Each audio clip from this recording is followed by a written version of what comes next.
असलाम ورحمتہ वबरकاتہ। लो जी अल्लाह लियो चन्न नूं वेख लो बाद जना कि अज चन्न सानूं नहीं विखाया। ए चन्न हैगा जे ए चन्न ठीक है। ए बदल ए जर्मन दी मकाई ए जर्मन दा बाथू।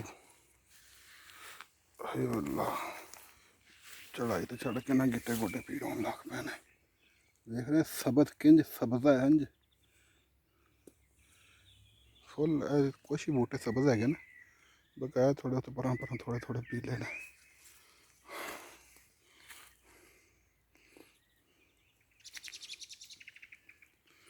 इत्थे कोई पानी पूनी नहीं तो पानी इत्थे अल्लाह ताला नहीं लाना। तो अल्लाह ताला तुसीं ये हिसाब ला लो कि इत्थे इस तरह सियाना है। सियाने का मतलब मैं तुहानूं समझाना तुसीं किते कुछ होर ना समझ आया जे। अगर इत्थे जमीन नूं पानी चाहिए ना जिस तरह देखो इत्थे कल बारिश हुई है जो फसल नूं पानी चाहिए इत्थे बारिश होंदी है। फसल नूं नहीं बारिश चाहिए इत्थे बारिश नहीं होंदी। यही अल्लाह ताला दे फजल और रहम दी निशानियां ने। ते पाकिस्तान दे च देख लो तुसीं उत्थे बारिश की जरूरत होवे बारिश नहीं आती।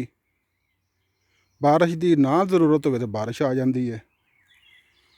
फसल पक्की होवे ते तूफान ते गरज चमक ते बर्फ ते वाह वरोले तबाहियां ते वो आ जाते हैं। क्यों?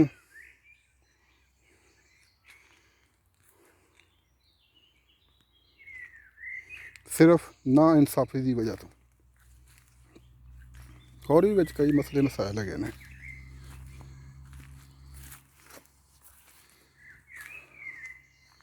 इन्हां ते दो दो तीन तीन छलियां लगनियां ने। अगे मैं वीडियो बनाई वो मेरे 2 साल पुरानी होनी है। चलो वीडियो फेसबुक ते पावांगे।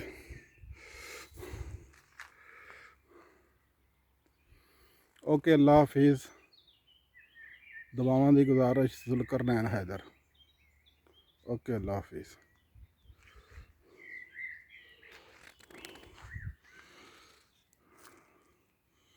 ये हिसाब ला लो कि इत्थे दी गौरमेंट ने तुहानूं मैं बंद नहीं करदा।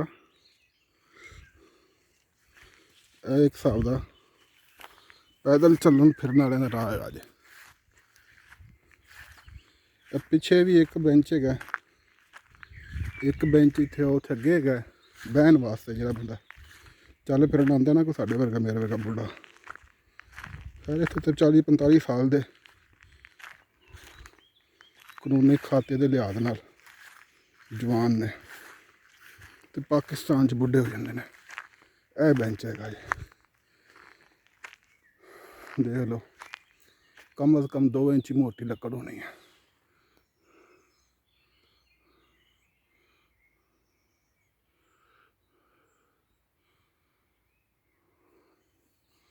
सोहना बेंच बनाया एक अगे भी है तो एक फैमिली वास्ते बड़ा बेंच बनाया उत्ते उन्होंने लकड़ की छत बनाई है।